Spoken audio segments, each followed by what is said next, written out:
Hello, welcome to my channel, Life is Miss Cooks.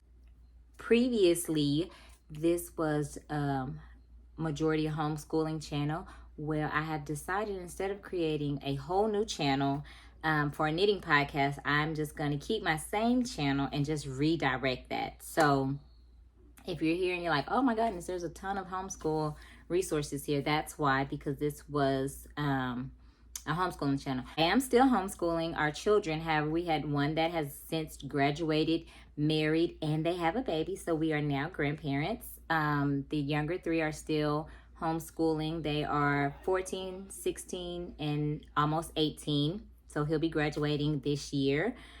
Let's see. I've been married to my husband for 15 years, and I love to knit. Knit. And so hence the new direction of the channel. I wanted to start a knitting podcast, and I had been considering it for quite some time.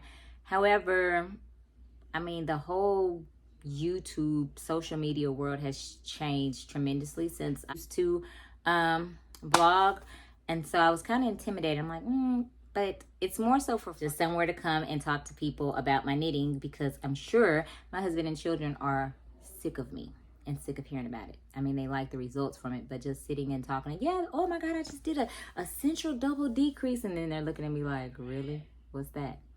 So that's where we came from. So welcome to my channel.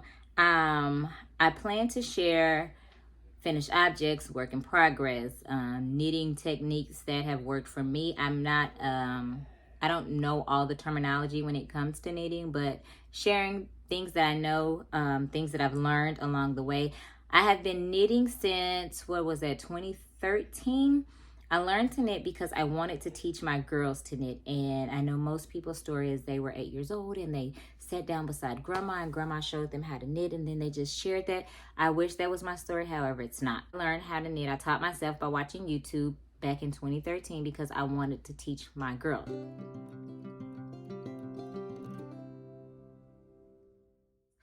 However, when I learned, I kept it very basic. So I just learned how to knit a straight garter stitch, knits and purls. That's it. And I know all knitting is in knits and purls, but I mean, I just would knit one side, purl the other side, or either knit both sides. Nothing in the round. It was just straight, flat knitting, plain rectangle scarves, and dish towels, and even a baby blanket. But again, knitting, purling, that's it. And so recently, last year, I was on here. No, we went to Waco to, what is it called? Heritage Homestead or Homestead Heritage, something of that sort. Had a local yarn shop there. And I was like, oh, this is nice. And I got caught down the rabbit hole of actual pure animal fibers. And I purchased, actually, here's the sock that I knitted. Hang on a second. So I purchased my first animal fiber. This was from Crafted by Locals. She actually hand-dyed this herself, and I decided I need to step outside of my comfort zone with this. I don't want to get this fiber and then just knit a towel or a scarf. So got on YouTube again, back to the trusty old YouTube. I got on YouTube and I started searching because I was told that this was sock yarn. You could use it to make socks or whatever. So got on YouTube, and I just so happened to run across a YouTuber, the Crazy Sock Lady. During the time, she was getting ready to start summer sock camp. If you're familiar with the Crazy Sock Lady, then you know what that is. I didn't. And they were talking about Ravelry and all these other things. I'm like, what is all this stuff? So I started researching, learning, and I was like, okay, I'm going to learn how to knit a sock. So I watched a video. I knit this on DPNs. I have since, and I thought like, okay, I'm never going to knit a sock any other way. It was so easy. I picked it up so fast. I'm like, oh, okay, I was intimidated by all these needles all this time. No, I'm not going to knit a sock any other way. Well, I have since learned, what is it? Oh my goodness. 9-inch circs and magic loop. Yes, magic loop. I tried magic loop just to see if I could do it. I could. It's not my favorite. However, that's where my journey to step outside of my comfort zone with knitting stepped in. I did my sock, then I knitted my first garment piece, which was the My Boy Lollipop. I've been going since. I mean, I've done cowls, I've done sweaters. I'm working on my third garment piece. My second was a sweater for my grandbaby, and it's the most cutest thing ever. She's worn it twice, I believe. She's worn it twice, right? I think so.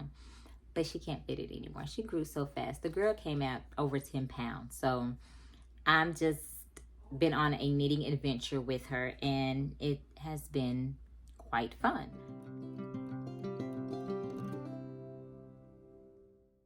I don't even know. Did I tell you guys my name? If I didn't, I'm Marquis. I'm so sorry. Okay, so here's my first or only finished object. It is the Ryan sock. These are so cute. And this yarn is Leo and Roxy.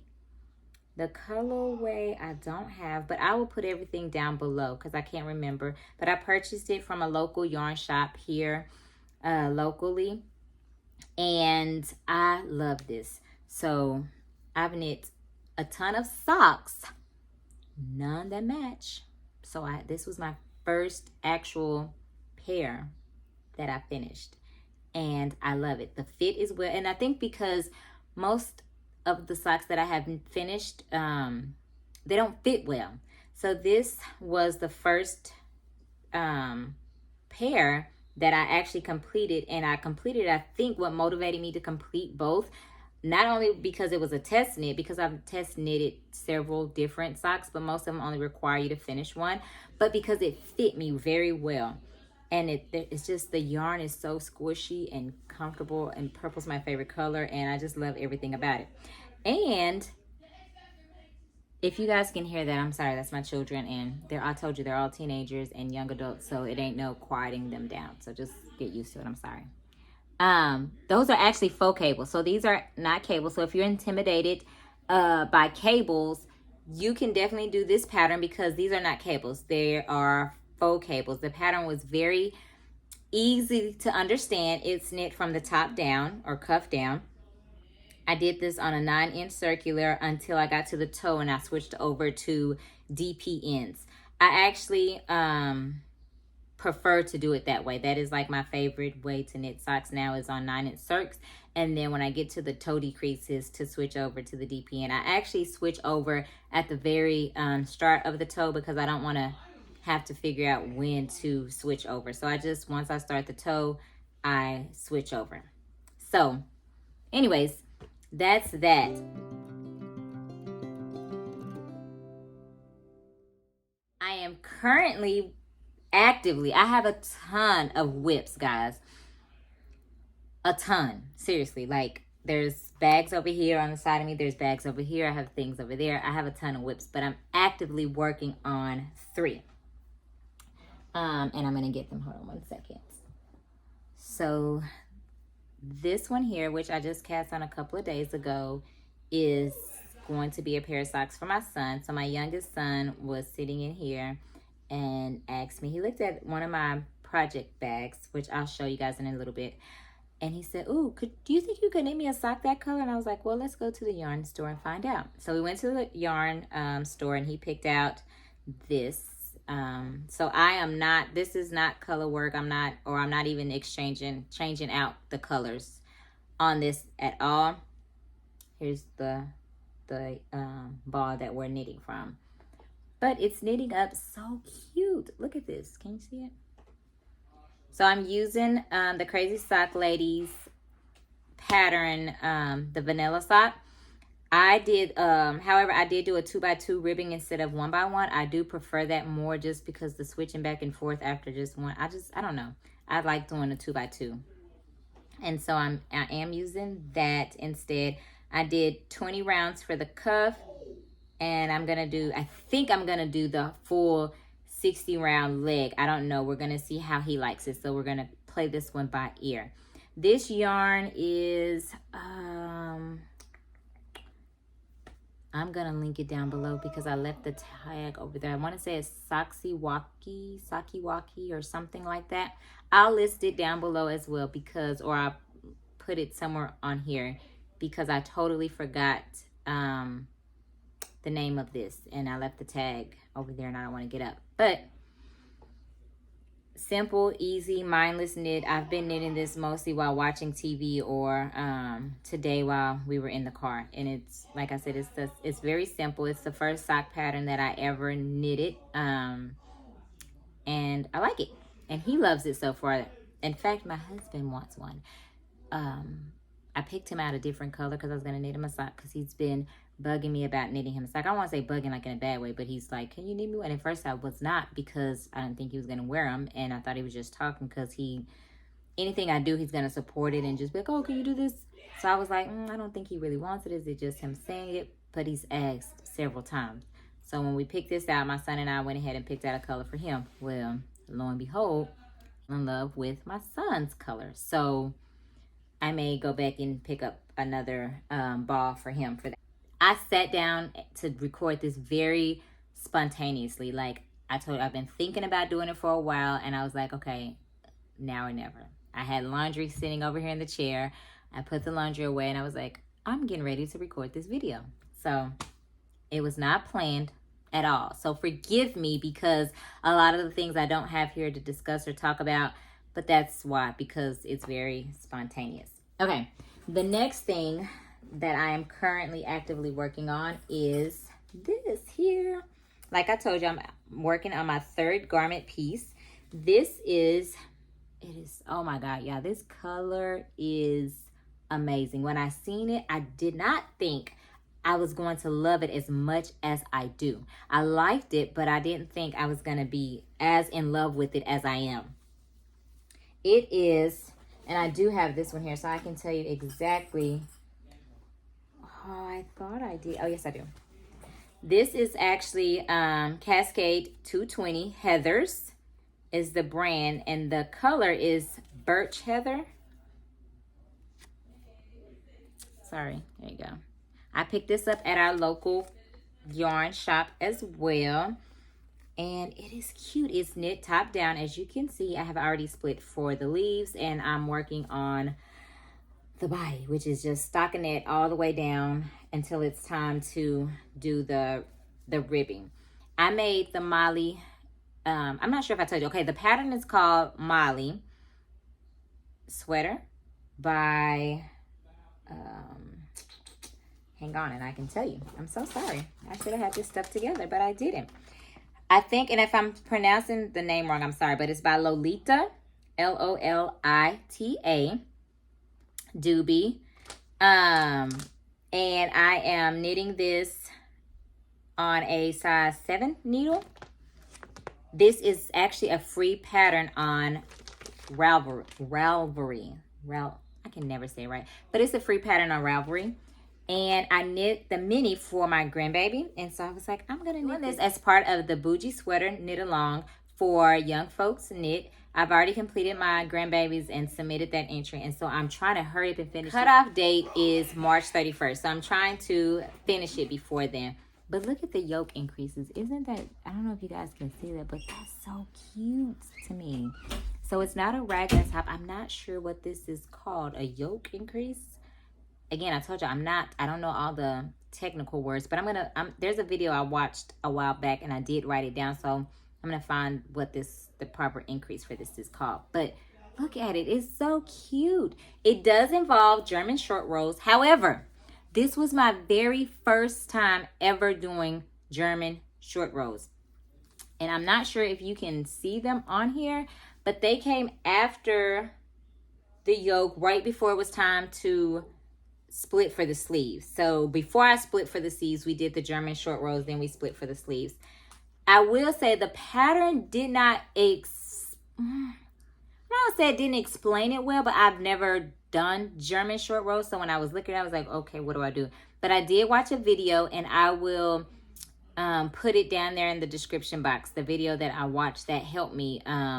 I watched about 5 or 6 times before even trying, and then I almost gave up and said, you know what, I'm not going to do that sweater because I don't want to do that. but I had already knit to the point where it was time to do the German short rows. So I was like, we're all or nothing. So I did them and I made it past it. Praise the Lord. And so again, here it is. It is very wound up down here, sorry, but I love it, and it's soft. It's not itchy. I really love the halo that it has. I don't know. Well, yeah, you can see it. I love that, and I cannot wait to finish. Even though by the time I finish the weather here in Texas, I won't be able to wear it, but it's okay.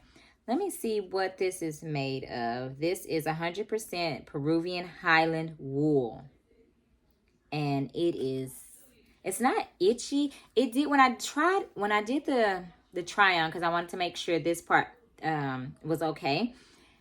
It did kind of, I don't want to say it itched, but it felt weird up here around my neck. But my neck is sensitive anyways when it comes to the different fibers. So we'll see. I have to let you guys know when I wear it. But there's that. And I cannot wait to finish. I hope I finish it before the deadline. Next and final is one of my favorites, because this is for my grandbaby.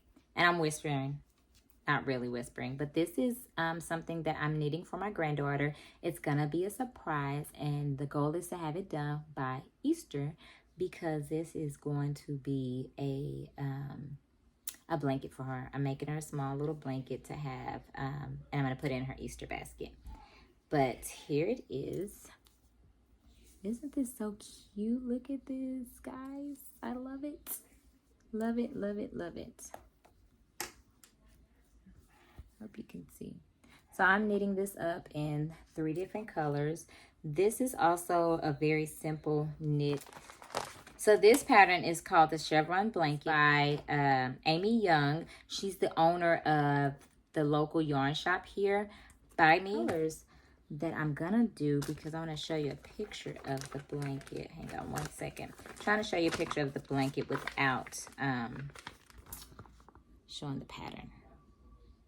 And so the colors that I have decided to do for my granddaughter is these 3 colors here. It's nice and easy. I wanted to do something simple, although my daughter also knits and crochets, so she knows how to care for, or properly care for, the different materials. I didn't want to, she is a new mom, so I didn't want to knit this in complete animal fiber, something that she would have to lay out to dry and have to worry about that. So I chose these because, for one, the pattern was knit in this, and for 2, because she could throw this in both the washer and dryer and don't have to worry about it. So this is, again, Cascade Yarn, and it is their Sarasota. I hope I'm saying that right. Sarasota brand. It is 60% cotton and 40% acrylic. It is very soft, surprisingly. I try to stay away from acrylic, but this is called Orchid. Have no idea what this color is called. It has a number 220, but not a name on it, but it's purple. And then this pink here was called Baby Pink. I don't have the tag, I whipped it off. And I am knitting these on 24-inch circular needles in a size 5. And I'm very pleased with how it's turning out. I love it. It's so cute. It's soft. I can't wait till she see it. Her mom doesn't even know that I'm doing it for her. Normally, if I knit something, I'm sharing it with my daughter and showing her. But I wanted this to be a complete surprise, because, again, I'm going to put it in her Easter basket for her. And I love it. Look at that. This cute little stitch marker came from West 7th Wool. It's a local yarn shop out here. And then this one came from 3 by the Sea. It says, I don't know if you guys can see it, but it says grandmas or moms with extra frosting. Isn't this so cute? So here it is. I cannot wait to finish and surprise her with that. Okay, so that is all that I am actively working on. I'm going to share a few acquisitions with you guys. So I watch a bunch of knitting podcasts. One of the ones I watch is Wool Needles and Hands, with Taylor on there, and I love watching her podcast. It's so it's very chilled, and she had a giveaway, or a send-off is what she called it. I was watching the podcast, and I look and I'm like, oh my goodness, I won. So I won 4 skeins of this. She talks about this a lot because she just did a Franken sweater, which is basically she reconstructed it, or she created a sweater that she used different techniques that she's learned with different patterns and kind of made it into her own. And she talks about the fisherman wool a lot because she uses it. Well, anyhow, our local Joanne, I need you guys to carry this. But she sent me this. So I got 4 of these. It's called the Fisherman's Wool. I think I'm going to make my husband a sweater. I told you he's been wanting me to make him something. So I'm going to do a pair of socks and I'm going to do him a sweater in this wool. This is 100% wool, if I'm not mistaken. Very inexpensive. If you like, if you would rather use wool, but it can be pricey sometimes, this is very inexpensive. And there's a lot on here. There's 465 yards in each skein. So, yes. And this color, I'm trying to see if it says the color on here. It's called Nature's Brown is the color of this. Fisherman Wool by Lion Brand. I'm sorry, I didn't say that. Lion Brand. So I have 4 skeins of this. And oh my God, look at this bag. This is the bag that inspired my son color for his socks. He just seen the blue and he loves blue. And he was like, oh, can we get a sock this color? But this arm bag is so amazing. Literally, it's light. It's very lightweight. This is repurposed leather here. And it's by the Funky Firebird. Listen, I went to go search their Etsy shop after I received this. And I was like, I have to put in an order. So I'm going to be ordering another one soon. So anyways, so this is what I received in that send-off package. I got this bag, which I love, love, love. And it's carrying my grandbaby's blanket that I'm working on. And the 4 skeins of the Fisherman's Wool. So that's what I received in that. I hope you have enjoyed this very first podcast. Forgive me for all the unorganized components of this podcast. Again, it was a very spontaneous, I'm about to sit down and just get into this type thing. So, yeah, it was either that or I wasn't going to do it, or I was going to still sit around and think about doing it. So here we are. Now that I've done it, it's done. And I'm going to have my son, our 14-year-old, he's going to edit it for me. And we'll have it up soon, hopefully. I hope you guys enjoy the rest of your evening. It is getting ready to storm here. So I'm going to make dinner and find me a comfy spot somewhere in the house and work on some knitting. See you guys in the next video. Have a great one.